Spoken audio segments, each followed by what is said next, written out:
Hello students, आज हम class 11th का इतिहास का अध्याय 9 हम शुरुआत कर रहे हैं। पिछली वाली वीडियो में मैंने जो है आपको औद्योगिक क्रांति के बारे में मैंने बहुत सारी चीज़ें बताई, किस तरह जो है इंग्लैंड में औद्योगिक क्रांति शुरू हुई, औद्योगिक क्रांति का अर्थ मैंने आपको बताया।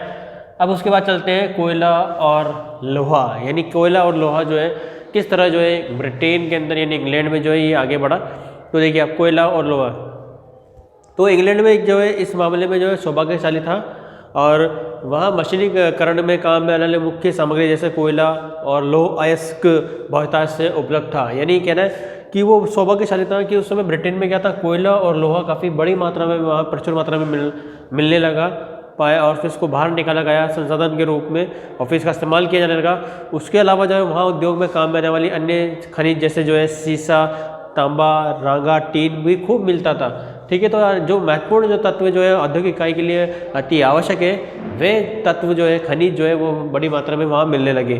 ठीक है, किंतु 18वीं शताब्दी तक जहाँ इस्तेमाल योग्य लोहे की कमी थी, उस समय 18वीं शताब्दी में क्या लोहे की कमी थी। ठीक है, तो लोहा प्रगलन की प्रक्रिया के द्वारा लोह खनिज में जो है शुद्ध तरल धातु के रूप में निकाला जाता था। यानी जो है अब लोहा प्रगलन, लोहा प्रगलन यानी लोहे पिघलाना। प्रगलन का अर्थ क्या था, लोहा पिघलाना। यानी लोहा पिघलाने के बाद में क्या शुद्ध हमें लोहा मिल रहा है, लोहा अयस्क मिल रहा है और उससे शुद्ध लोहे से जो है अब हम सदियों तक जो है इस प्रगलन प्रक्रिया के लिए काठ, कोयले, चारकोल का उपयोग भी कर रहे हैं। यानी कहने का मतलब ये है कि यदि जब हम लोहे को गर्म कर रहे हैं, उसकी अशुद्धियाँ दूर कर रहे हैं लोहा प्रगलन प्रक्रिया से, तो इसमें लोहे की जो अशुद्धियाँ वो दूर हो जाती है। अब लोहे को इतनी भट्टियों में जो है, बड़ी बड़ी भट्टियों में, विशाल भट्टियों में जो है गर्म किया जाता था और उसके लिए जो ऊर्जा की आवश्यकता पड़ती थी और वो ऊर्जा थी कोयला। ठीक है, तो ये ऊर्जा थी कोयला। तो कोयला भी बड़ी मात्रा में जो इंग्लैंड में पाया जाने लगा, तो कोयला भी बड़ी मात्रा में पाया जाने लगा। उसके बाद देखिए हम यहाँ पर हम देखें तो काठ कोयला लंबी दूरी तक ले जाने की प्रक्रिया में टूट जाया करता था। उसकी अशुद्धता के कारण घटिया किस्म के लोहे की उत्पादकता होता था और यह पर्याप्त मात्रा में उपलब्ध भी नहीं था, क्योंकि लकड़ी के लिए जंगल काट लिए गए थे और वहाँ उच्च तापमान पैदा नहीं कर सकता था। यानी कह रहा जो काठ का जो कोयला है, काठ मतलब होता है लकड़ी, लकड़ी का जो कोयला है, ठीक है, काठ कोयला। अब ये काठ क्या है, लकड़ी। तो जो लकड़ी का कोयला है, इसको जब लंबी दूरी तक ले जा रहे हैं तो ये आने जाने में जो है ये टूट जाया करता था और फिर जो है वो काफ़ी कम ऊर्जा मिलती है और जब काफ़ी कम ऊर्जा मिलती है तो लोहे का प्रगलन जो विधि जो है ये संपूर्ण नहीं हुआ करती थी और अशुद्धियाँ दूर नहीं हुआ करती थी। ठीक है, क्योंकि लकड़ी का जो है के लिए बड़े जंगल काट दिए गए और फिर ये जो है पर्याप्त नहीं था उस ऊर्जा के लिए। इस समस्या को कई वर्षों तक हल ढूंढा जा रहा था और अंतोगत्वा जो है श्रॉपशायर के एक डर्बी परिवार ने, जो स्वयं लोहा उस्ताद थे, इस समस्या का हल निकाल दिया। श्रॉपशायर, एक व्यक्ति नाम आया है श्रॉपशायर, और ये कहता है एक डर्बी परिवार।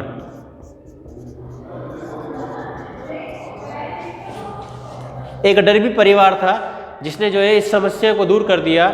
अब ये दूर कैसे कर दी कि आधी शताब्दी के दौरान इस परिवार के 3 पीढ़ियों ने दादा पिता पुत्र, यानी दादा पिता पुत्र जो है हम देखें सभी ने अब्राहम डर्बी के नाम से पुकारे जाते हैं। ये सभी जो है अब्राहम डर्बी,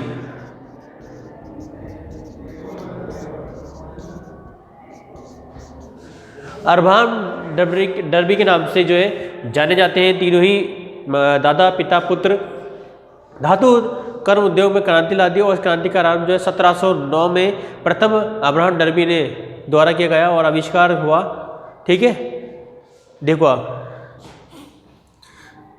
प्रथम अब्राहम डर्बी, ठीक है, प्रथम अब्राहम डर्बी जो है वो 1677 से लेके 1717 में आविष्कार हुआ और ये धमन भट्टी का आविष्कार था, जिसमें सर्वप्रथम कोक का इस्तेमाल किया गया। कोक में उच्च तापमान उत्पन्न करने की शक्ति थी, पत्थर के कोयले। ठीक है, इस प्रथम अब्राहम डर्बी जो है 1617, इसने क्या करा, एक धमन भट्टी का धमन भट्टी का आविष्कार किया और इस धमन भट्टी में जो है कोक यानी पत्थर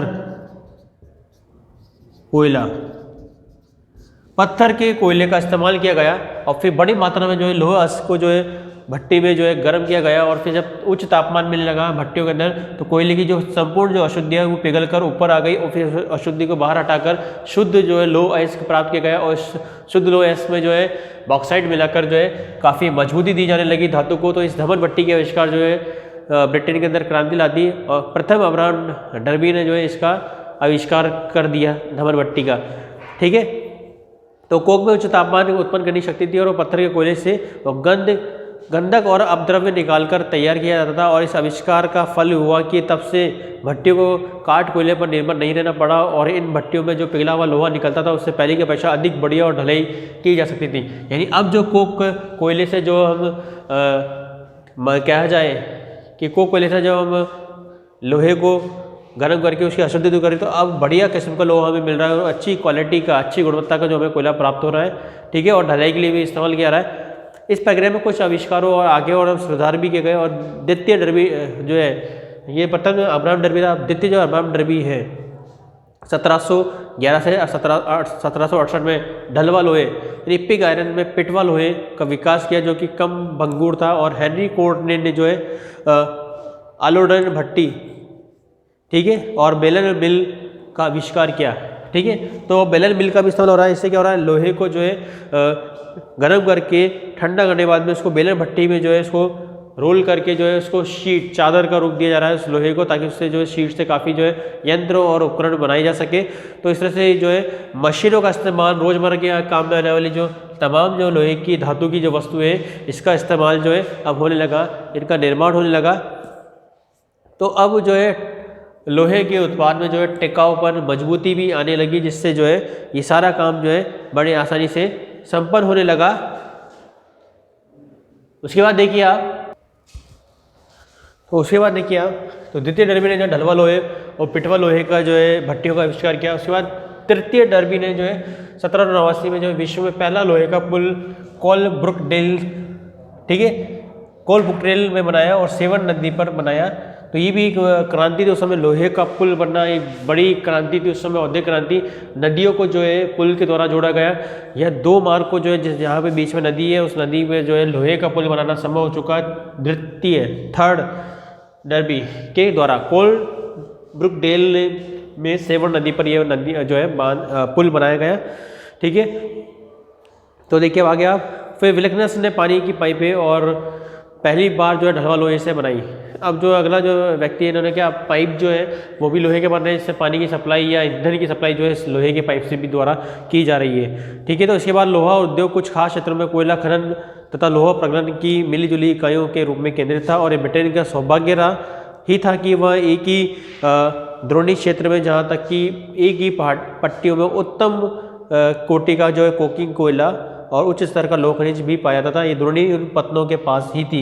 यानी उस समय जो है ब्रिटेन के अंदर जो है इस तरह का जो है कोक कोयला और उसके अलावा लोहा जो है उन्नत किस्म के जो है चीज़ें जो है सामग्री जो हमें वहाँ पर मिल रही है। तो हमने देखा किस तरह से जो है इंग्लैंड के अंदर जो है ढलवा लोहे का इस्तेमाल होने लगा, कोकिंग कोयले का इस्तेमाल होने लगा उत्तम किस्म का, और ये सभी जो है उन पत्तनों के आसपास पाए जाने लगा और इसका इस्तेमाल काफ़ी बड़ी मात्रा में किया जाने लगा, जिससे कि जो है इंग्लैंड में औद्योगिक क्रांति की शुरुआत होने लगी और ये आगे की ओर बढ़ने लगा। तो हमने देखा किस तरह जो है लोह उद्योग जो है इसका इस्तेमाल होने लगा और डर्बी परिवार ने जो है किस तरह लोहे को आकार देना शुरू कर दिया, उसकी अशुद्धि को दूर करना शुरू कर दिया और किस तरह से शुद्ध लोहा में मिलने लगा और बॉक्साइड्स मिलाकर मैग्नीज मिलाकर जो इसमें टिकाऊ बनाया गया इस लोहे को। तो इस तरह से देखिए आप डर्बी परिवार का काफ़ी विशेष महत्वपूर्ण स्थान रहा है औद्योगिक क्रांति के अंदर भी, जिसने इंग्लैंड में रहते हुए उन्होंने जो लोहे को आकार देना और उसका जो शुद्धियों को दूर करना का काम शुरू कर दिया। तो इस तरह से देखिए हम किस तरह जो है ब्रिटेन के अंदर जो है लोह उद्योग किस तरह जो है इन डर्बी परिवार के द्वारा जो है